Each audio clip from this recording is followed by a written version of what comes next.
get the advanced UAV back from obviously Modern Warfare 3 days, where it actually gives you directional vision. And again, I'm just having a quick look to see if anyone has the field orders. I believe it's actually Shane. He actually has it, and all he needs to do is kill an enemy with a melee, but he's going to have to try and stay alive here. Only has one kill to his name. He's actually running the MTAR. MTAR, one of my favorite, he went for the knife, but he's going to get shut down. Not going to pick up the field order there. Unfortunate play, but Agony getting the better of him that time. So and this game is really tight at the moment, 7 and 6, as both teams fight tooth and nail for this. Like I said, these teams have been playing for that all day, and they haven't actually played a friendly at any point. Both teams, you know, putting their hardest goal into this. They're just trying to win every single one, and they've been talking tactics. So as they have actually split up, there is French, German, and UK teams all represented here. Yeah, we split them up 2 by 2 by 2. So 2 players. We think that was the fairest way to do it. Yeah, I mean, we have to make sure it's a close game, and that's exactly what it is right now. 7 to 6 is the scores on the board right now. Such a close game. It's actually going to be Gunshi's team that do have that 1 point lead.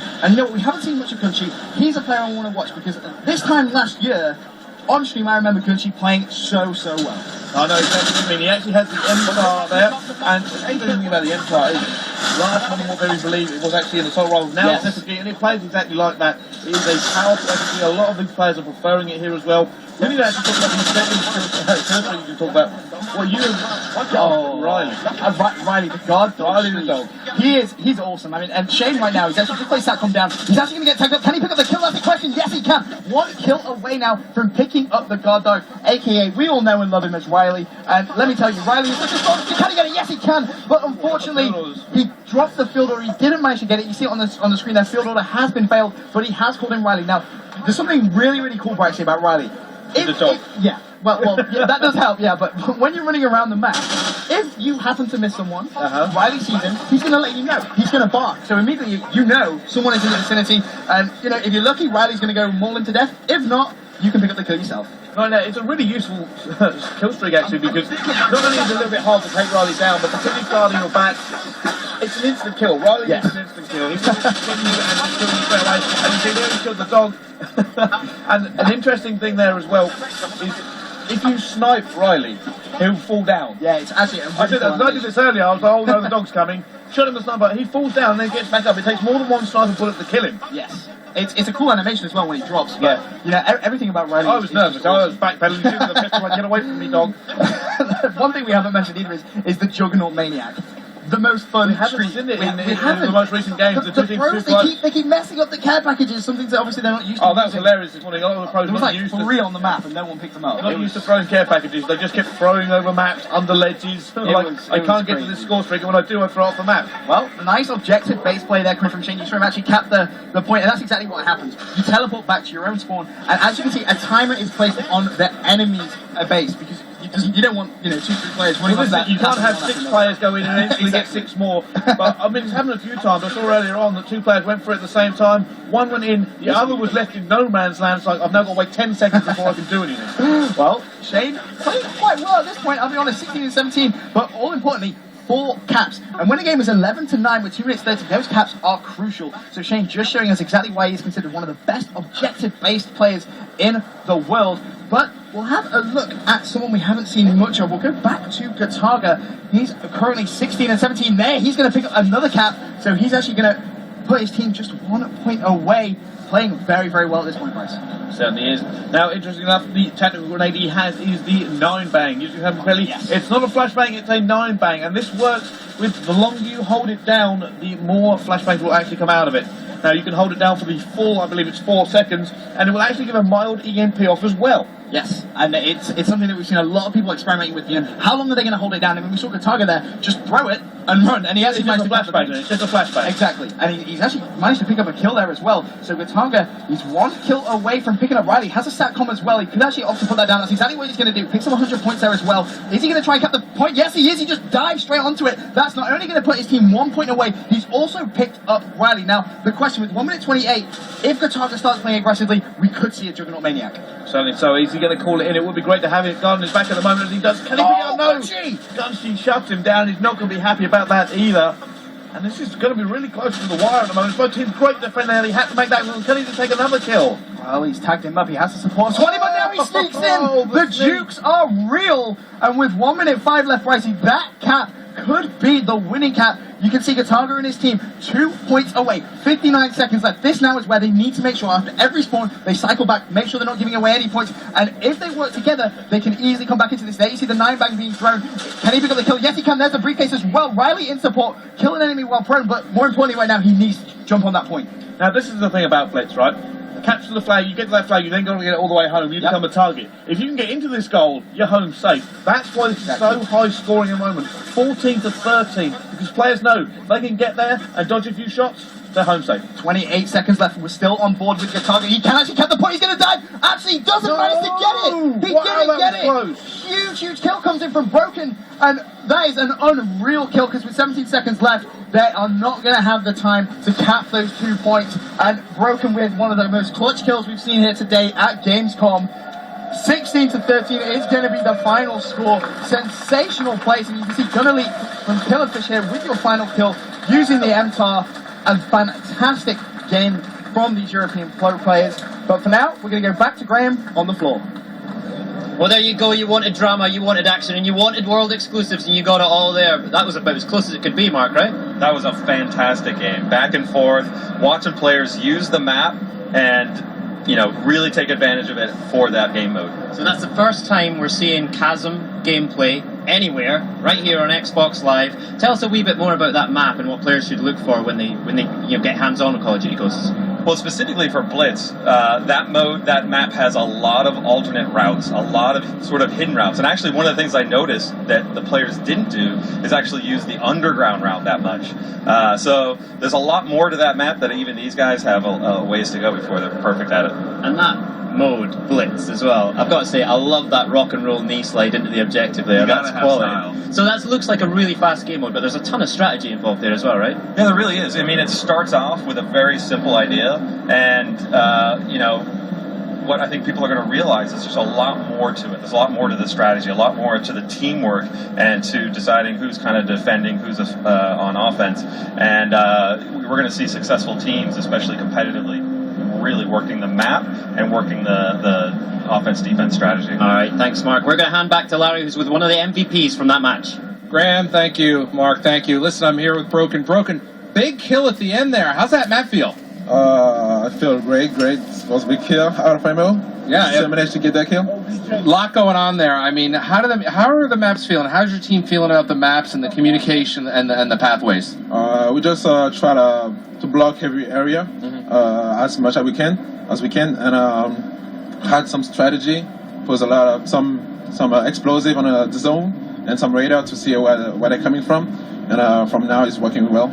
Now that's they talked about it earlier, Graham and Mark. That is a fast mode, isn't it? You're really moving all the time. That's a fast mode. It's kind of like CDF, capture the flag, but like you have to get in zone, then you respond to your zone and try to play defense. That's a really good mode. I enjoy playing this game. Great. Broken, thank you very much. Congratulations on the win. All right, Graham, back over to you. Thank you, Larry. So you've seen the exclusive map, and now it's time to learn more about the studio where the Infinity Ward team work to bring you a cutting-edge multiplayer experience. We were lucky enough to get an exclusive behind-the-scenes tour from Tina.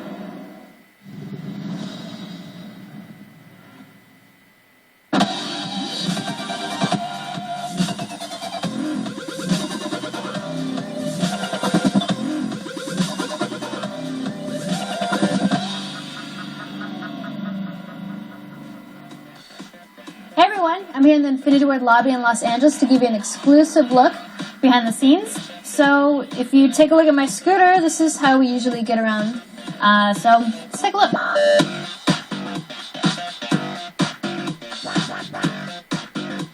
This is our kitchen. Usually we eat breakfast, lunch, and dinners here. We get free food, free snacks. We also have meetings. And as you can see, everyone's already out here, so let's go have a chat with them. It's really a dream job to come in and play your favorite game every single day. Get to watch it evolve, get to help participate in the building of the new franchise, all these things. It's just really been a dream. There's a lot of fun stuff. We do a lot of games, a lot of ping pong, a lot of pool and foosball. We get to meet a lot of neat people. We have different Navy SEALs come in. We have, they bring their dogs, and we get to hang out with them and play around.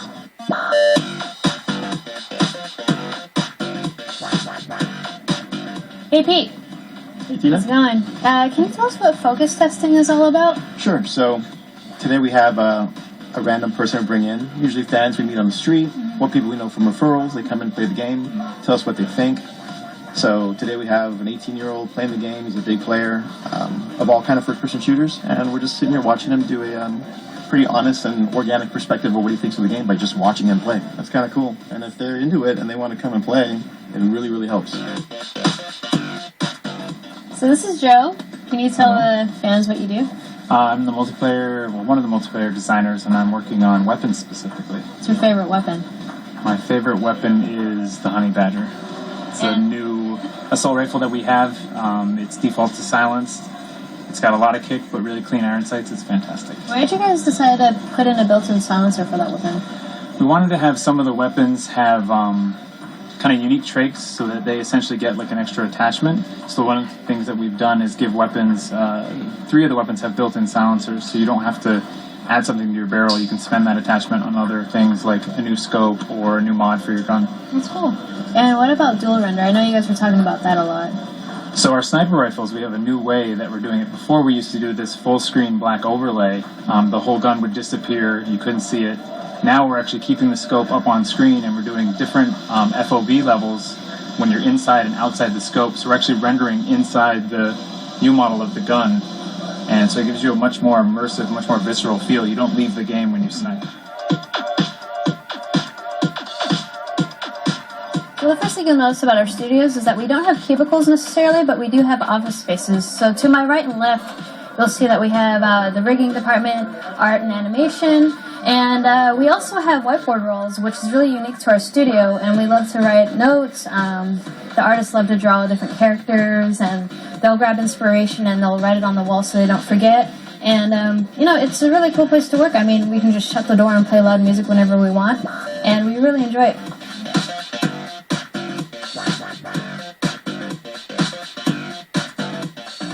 I'm in the audio booth right now talking into the mic, and you guys could probably see my wave. You can see that I have the mic here, I got the headphones on. This is to record temp dialogue for the game. We also do a lot of the Foley effects here as well, so we get the men and women of the studio to come in, do any screaming and shouting, whatever we need for the game to get the mood right and the feel correct, right before we bring in the actual voice actors. So I'm going to put these down, make sure I don't break anything, get out of here before the audio team notices. Hey, what's that sound? That's actually a crashing helicopter that we have in the game. Oh, okay. So Dave, what can you tell us about what you do here? It's really loud in here right now. We have a lot of low-frequency sub-hits and everything going on. But one of the things that I do is I design sounds as the senior sound designer. So this is actually a scene of a helicopter coming in and crashing.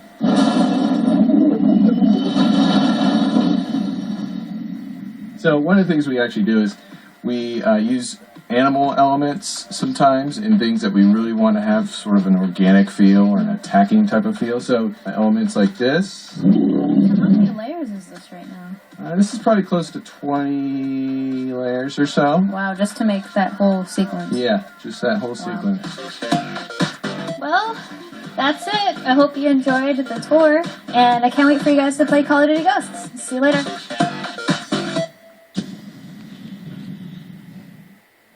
Here's Tina. Nice scooter, by the way. That's awesome. Now, I've got a very important question for you. Do you have any jobs going? We like pizza.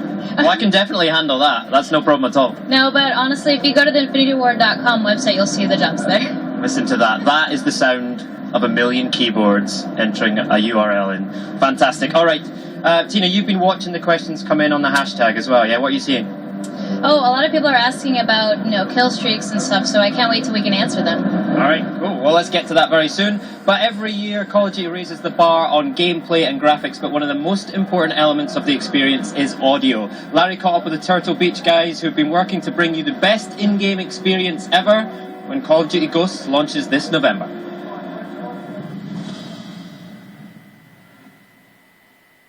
Hi, it's Larry Herb, Xbox Live's Major Nelson. I'm over here in the Turtle Beach section of the amazing Call of Duty Ghost booth. I am here with Jeff Frechette. Jeff Frechette from Turtle Beach Gaming. Jeff, welcome. Thank you. Glad to be here. Now, listen, I want to talk to you because we heard from Mark Rubin earlier how important audio is in Call of Duty Ghosts. What have you guys done to really help enhance that experience? Yeah, so we're really excited and honored to be back for our third year with Call of Duty. We've been working with the sound design teams at Infinity Ward to make sure that we do have the real top-end experience of audio when you're playing Ghosts. So that means premium materials, premium finishes on the headsets, of course, but it's also some really cool features like presets that actually allow the gamer and the team at Infinity Ward to change the way that the headset processes audio. So you can do things like bring up the sound of a footstep or really accentuate part of the sound spectrum. We've also got voice prompts on one of the headsets as well, so lots of things that make the sound experience better and make the game more immersive and fun. Tell us about the different versions of headphones that you have. Okay, yeah, so there's three. There starts out with the Shadow, which is a wired stereo product. It's got independent control over bass and treble. You can adjust your chat volume and game volume independently. Then the next one up is the Spectre, which actually adds a removable microphone boom. It actually looks like this one right back here. Just a little bit smaller to fit your head. A little bit. So it's got a removable microphone. It's also got this really cool feature we call Chat Boost. So when you're in a firefight in the game and it gets really loud, and you're still trying to communicate with your squad, your voice actually goes up above the game. So it's like cruise control for chat, which is very cool. And then at the top of the line, we have the Phantom, which is a wireless product. So it's surround sound. It's got the presets. It's fully programmable. It's got a Bluetooth, so you can actually mix in game music while you're gaming. It's got the Bluetooth, so you can take phone calls. It's rechargeable battery. It really does everything. But they all sound great. And you've all worked with Infinity Ward to tune it for Call of Duty Ghosts, right? Yeah, our engineering team has been working with their sound designers to make sure that these headsets sound really superb for this game. All right, more importantly, when can Call of Duty Ghost fans get their ears on these? Headsets should be available about the time the game comes out. Awesome. Well, that's coming this November. Thanks for your time. Yeah, thank you.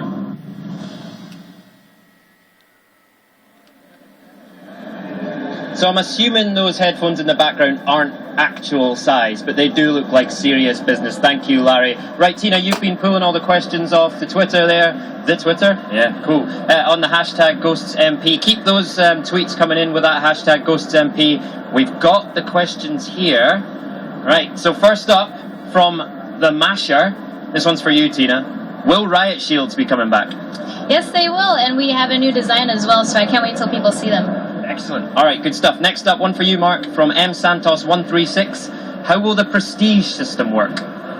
So Prestige is actually different this time around, and basically it's based around the idea of having those 10 players in your squad. So when you take one of those players to a max XP level, you're going to prestige that character. Nice. All right, Tina, you're up next. We've got JDog99, and he asks, will there be any fan-favorite game modes returning in Call of Duty Ghosts? We can mention one. Yeah. Infected. I think people are going to love that. Any more, Tad? Can't. That's enough. Infected is enough of an answer. Right, Mark, back to you. We've got Tyler Probs 10. What's your favourite new feature that you've added to Call of Duty Ghosts? Tough choice, right? I'd have to say, personally, for me, my favorite is the additional weapon class, the marksman rifles. For me, I started Infinity Ward with COD 2, and this reminds me of playing a Call of Duty 2 or Call of Duty 1 style game. You got these rifles, single-shot rifles, iron sights, hard to use, but so gratifying to get a kill. All right, Tina, we are coming back to you from Snaky Bag. What about us who play HC? What game modes can we expect in Ghosts MP? So there will be hardcore game modes coming back, but we haven't finalized them just yet. So if you guys have any feedback, send it to the hashtag GhostsMP. All right, there you go. Keep hitting that hashtag GhostsMP. Thanks, Mark. Thank you, Tina. We are heading back to Larry with Benson and Brycey, and we're getting ready for match 2. Let's go. Thank you, Graham. All right, just a reminder, at Call of Duty and at Infinity Ward, send your questions that way. They will get your questions answered as best they can. I'm back over here with Benson and Bryce. Guys, next up is Whiteout. What can we expect? Snow. And lots of it. But seriously, the goals on this map, one side has a high elevation on the ridge and it's quite open. The other side, there's a lot of cover there and a house that you can kind of sneak through. So I think one side is going to be a lot higher scoring than the other, and then when they switch sides, the other team are going to do the same. So that's really the balance factor there. Yeah, it really is. It's going to be all about tactics. I would expect to, if I was out on the floor, to hear all the pros, trying to get as many call-outs as possible, because, like you said, with 1 point a lot more open, you really have to work a lot harder as a team. Is this map like any of the maps we've seen played in the past? For me, not really, and especially when you incorporate a brand new game type to it, it changes a lot of stuff as well. We have another map-changing environment element that can be added into the game as well. That's always something fun to look out for. Yeah, I mean, I know we're really excited about seeing all the maps. Of course, are you surprised by what the fans have chosen at home? It's one of them things that I'm kind of wondering just how this game's going to go. Now, funny enough, I actually want to see the Odin strike. We haven't seen it in the last game. I was really hoping to see it. Right. And the way it changes the entire topography of the map is something we haven't seen before in a Call of Duty game. Right. The entire map changes. So all the tactics change at the same time. It's really interesting how the meta just can change with one push of a button. And does that really separate the good players from the great players, the ones who can really go with the flow when the elements on the map are changing? I would say yes in a way, because some of these top players, they're not only going to learn the normal routes, but when something like the Odin Strike comes in, they then have to learn about the next sort of routes that they're going to have to learn as well. So that's a whole different element to the game. All right, gentlemen, I'm going to let you do your thing. Here we go. Well, the next map we're going to see, Bryce, is going to be Blitz Whiteout, as we mentioned earlier on. Whiteout, very big map, and as you so rightfully pointed out, a lot of snow. There really is a lot of snow. Now, the great thing about this ridge, I was actually on it with a sniper rifle earlier. You can see all the way across the goal and actually open up it for your teammates by supporting them. But there's a fierce battle on that ridge a lot of the time, because both teams won't let it go as they actually battle to make sure they don't give away control. So the other side is actually a little bit more sneaky, because there's a lot of cover and a lot of gullies you can run through. So we're going to see just how that actually goes on. I would expect to see, the Guitargas and the Shanes, those All sneaky. Yeah, he was sneaky last time. He was very sneaky. And actually, going back to that last game, we saw a huge play from Broken, who, arguably won their team the game. Yeah, I know exactly what you mean, and there's that kind of clutch in this sort of situation that can be. Now, this is an incredibly fast-paced game mode. It is. Defense doesn't work here as great as it can do. The pros have actually been practicing certain tactics. They tried playing, two people hanging back a little bit, map control and defense, and sending two constantly at it. It kind of works. You need to have a good defense, but like you said, it's difficult because of the way you can just get in there. You throw down a couple of grenades, get a few kills, and suddenly it's wide open. Yep, the play's still obviously trying to develop the meta game, but we're going to get the game underway. And there's only one player I want to start with. I'm not going to lie. It's got to be Broken. After that huge clutch in that last round, I want to see if he can try and do the same thing now. And he's actually going to start off a little passively, and he's actually going to be running backwards. It's interesting from Broken. I think he's just trying to make sure he has the right class and make sure he has the right settings. But for now, it looks like he is, in fact, going to play a little bit more defensively. So we will change it up and get on board with someone who is being a little bit more aggressive in it. And it looks like it's actually going to be Gunshi. And just as I say that, Curse of the Caster will get on board with Shane and see if he can try and make any bamboozling runs happen. Now, the last two classes we saw from both them players had Deadeye in it. And if you haven't seen the Deadeye perk, it's really interesting to have it. If you like streaking, you like going on big kill streaks, it's certainly the perk for you. What happens is, the more people you kill, the higher chance of your bullets doing increased damage. Yes, it's something that we haven't really ever seen in a Call of Duty game before. I mean, a lot of people will obviously try and relate that to stopping power. Yeah, it's exactly that. I mean, the more kills you go on, the more increase, or the likelihood of increased damage you're going to have. And right now, well, Shane is just taking his time. You can see that's a beautiful slide onto that flag. Nice plays coming from Shane's teammate, and this is now where he's left in an awkward situation. 10 seconds is obviously the timer. He needs to try and stay alive on the enemy flag. Nice plays from Shane. Picks up the jump shot. Can he try and slide onto the point? Yes, he can. And just like that, Brycey, 2-0 in the lead. It's exactly what we're saying about with the timers here. You need to make sure that if your teammate's going in, you have a good hold like that. Kill, and you can actually take down acid as well. Nice plays from him, and you can see he already has that StatCom. Can put that on the ground, although this is something that I actually tried, incorporating when I was playing earlier on. Try and save them. Communicate with your team, If you can try and get 2 or 3, they work better. And that, to me, looks like something Shane's actually trying to do, although he has just put that down. 1 kill away from Riley coming out onto the map. So he's what can he do? He looks like he might actually be playing for that streak now. Not as a question as we have seen him before, but he's slowly winding away. This is what I said about this particular goal. There are a lot of sneaky routes you can do, and he's actually going to do them, and he's sleeping again. Oh, Shane, the OBJ master, just showing us exactly why there. Nice little sneaky play from him. Saw 2 enemies, decided it wasn't for him, go straight for the point. They now have a 3-1 lead, and Shane has that dog. He's actually pulled it in, so we'll stay on board with him as he throws that 9-bang out.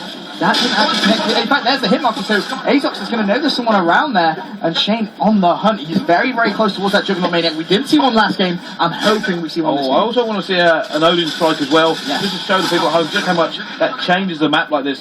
Now, let's see just how he's going to go through. At the moment, 3-1 to Shane's team. Yeah, Shane really starting to take his time. I'm trying to have a look around, see if we can try and find the field orders anywhere. But for now, that briefcase is down.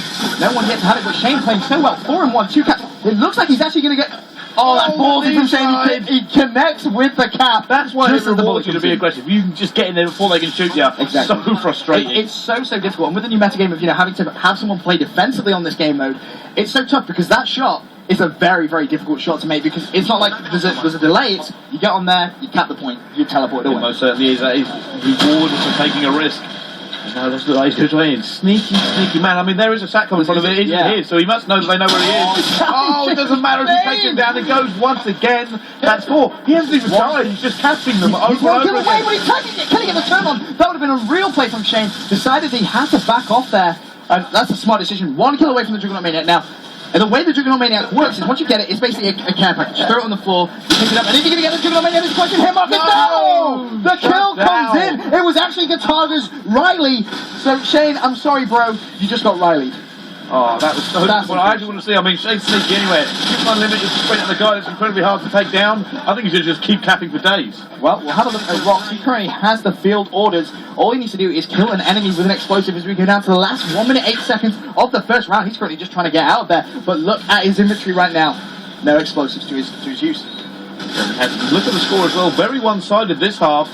Just not the same. No, it just is not the same. But as you said, the side they're on is probably more the advantageous side. So whether they're just trying to utilise that, the second side, we'll see if it is just these teams have stepped it up. Because I heard some cheers coming over from the players when they might pick up that round beside him, and he hasn't said, "Oh, he's doing it now." And he's got his Riley for that as well. He's timing as well. Oh, that's perfect play. Now, could Rox get the Juggernaut Maniac? Is the question. He's certainly on the streak for it. Certainly is. Hasn't called him Riley either. I think he's going to wait until he goes back next time. He's going to go for it. Smart play. Really intelligent. They've equalled it up actually. Almost coming back. Just off that one play. Yeah. There's 3 actually come back in the very, very quick succession. This is how advanced it is. It doesn't always pay to defend. No, it doesn't. Sometimes you do really need to be aggressive. And Rox right now has his teammate in front of him. Manages to pick up the assist there. Smart play from him. And he's just going to have to play it very slow. 3 kills away from picking up the Juggernaut Maniac. And you can see they're just playing defensively right now. There's only 4 seconds left. They want to make sure they don't slip up. Just 1 point separates these 2 teams now as we go into that second side. And what's important to note as well is, although Rox didn't have an explosive to actually get that field report, him having that briefcase just prevented the other team from getting that open strike. That is exactly right. Other thing to notice here, Benson, is I haven't seen anybody go for the support. I've noticed that. I mean, for me, the support are really players. going for those kills. I think they just know the SATCOM is very useful to them in this game. They will detect the players, and obviously they all want to get Riley. I'm a big fan of the Night Owl, though. I'm not going to lie. The Night Owl under the support category is so cool. It's essentially a trophy system that flies above your head and sort of keeps you alive. I shot my own one. You shot your own. I tried to. When it first came up, I was like, oh my god, what's that? But it is a great thing, but none of the players using it here. They're all choosing for the standard SATCOM dogs and the Maniac Juggernaut. At the moment, it's very close. He's playing very defensively, and he's actually called in his Riley. Now, when you're 3 kills away from the sort of Juggernaut Maniac, you kind of do. It starts to get to you, as it does many plays. You start thinking about it. Yeah, you start thinking about it, and well, we saw Shane kind of choke it a little bit earlier on, but whether Rox can do it this time, and something else that's important to note as well is you'll notice he's lost the field report. So when the round switches, it goes back to First Blood gets that briefcase. Certainly is now. It looks like he's playing quite passive. You're correct. He's in fact playing for streaks. He's playing very, very slow indeed. And you know what? I think we'll just keep our eyes on him and we'll get on board with someone who's playing a little bit more aggressive. And it's going to be Gataga, the French monster. Needs to kill 3 enemies. That's his field report. Has the SATCOM, and he's getting very close to his guard dog as well. I believe he actually got 1 kill, which is going to cancel his field order. So watch out for him to try and pick up another 2. But again, is it going to get to the case much like Rox, where he starts playing for his streaks? You've got to remember, these guys are losing by 1 point. Certainly are, and I don't really think he's taking advantage of it that much. Now, this is probably one of the easier field reports. Kill 3 people, you're not doing anything different, just go and kill someone. Yeah, it's pretty much that simple. Use your gun, use your knife, whatever, it doesn't matter. Just get those kills and get targets. Just checking the flank. It's going to see someone over there towards that left-hand side. Fires a lot of bullets there. Decides to back off, doing the smart thing. Again, trying to stay alive. He's currently 21-5, top ranking his team. And this is what I talked about earlier on.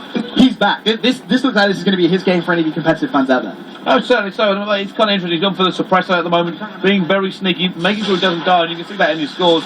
Not really playing the objective, though. Hasn't got a capture yet. I believe Rocks, if we have a quick look over at him after Gataga gets that kill, nice play from him.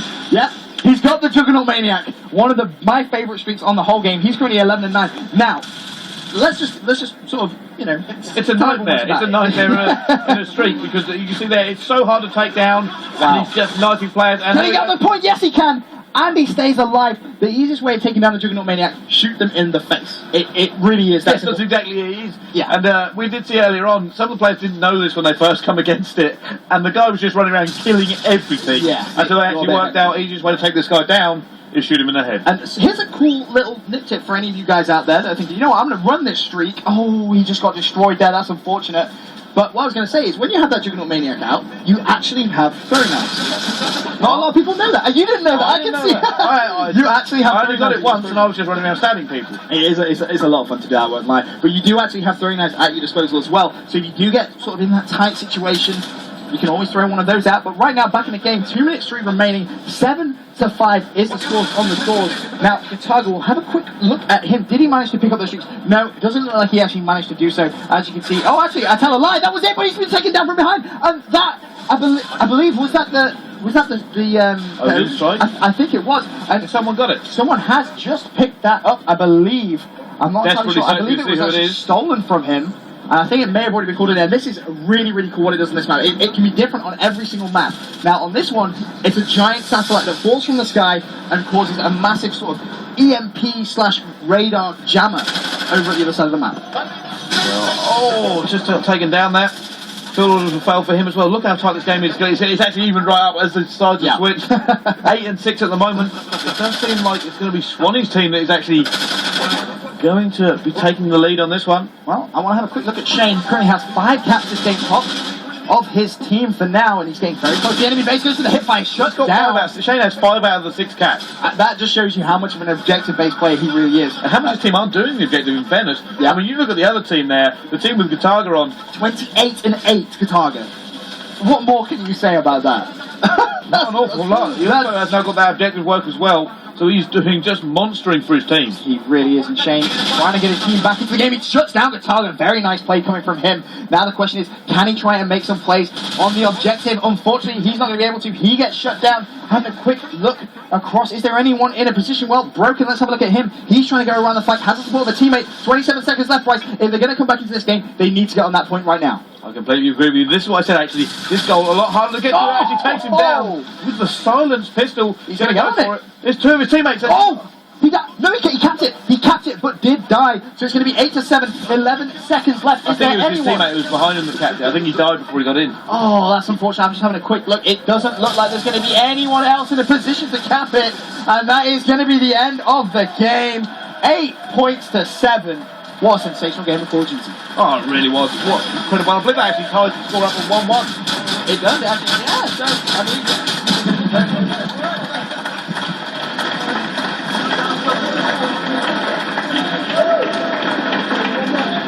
All right, great stuff there. I'm here with Mark Rubin. Mark, now, we saw some great play there. We have some winners, and you have a very special gift for all the winners from Infinity Ward, right? Yep, so for each of the winners, they're going to get a framed poster signed by the team at Infinity Ward. You can see some of the signatures right there. They're all over the place, and this is from the guys and the girls that have created Call of Duty Ghosts. That's a fantastic, I mean, that's a one of a kind, right? 6 of a kind. 6 of a kind, right. All right, Graham, back to you. Thanks, Larry. Thanks, Mark. Amazing matches tonight, and do you know what the good news is? Once we're wrapped up, I'm going to get to play it myself. No, I shouldn't rub that in. All right, so you've heard from Mark about strike packages tonight. Coming up, you can vote for your favourite strike package. Is it Assault? Is it Support? Or is it Specialist? Pick up your controller and vote. Right, your last exclusive tonight is focused on how Ghost extends to the second screen and how it allows you to play in a whole new way as a clan.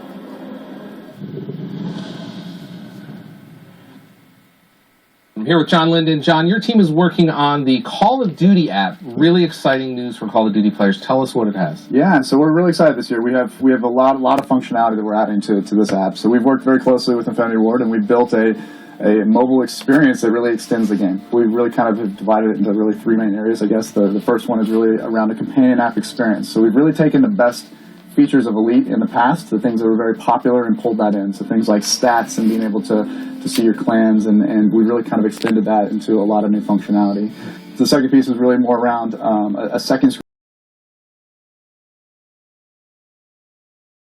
when you're playing the game. So it knows and it can recognize that you've just started playing Call of Duty, and it'll ask you if you want to switch into a second screen mode. From there, it'll actually sync up wherever you're at. So if you're in a pre-match lobby, it's going to show you your squad members and see if you want to make any last-second edits and push it into the game before the match starts. In-game, it'll allow you to make some quick selections, and post-match, it'll even allow you to see, who did you compete with, and do you want to, share something instantly on Facebook or Twitter? Do you want to, invite somebody to your clan, things like that. Now, there's a lot of folks out there that are in clans, and Yes. you have a lot of really exciting news for clan members. Tell us about that. We are, yeah. We're very excited about clans, and as a Call of Duty player myself, I'm in a clan. I've been in a clan. I've done clan operations, but I've always felt like we wanted to have something more, something closer tied into the game. So this year, clans are very tied into the game. So first of all, in the game itself, clans exist, and you can invite players and kind of see information about other people's clans. But we're really excited to announce a new feature called Clan Wars. So Clan Wars is a new metagame built on top of multiplayer that lives within the kind of mobile app.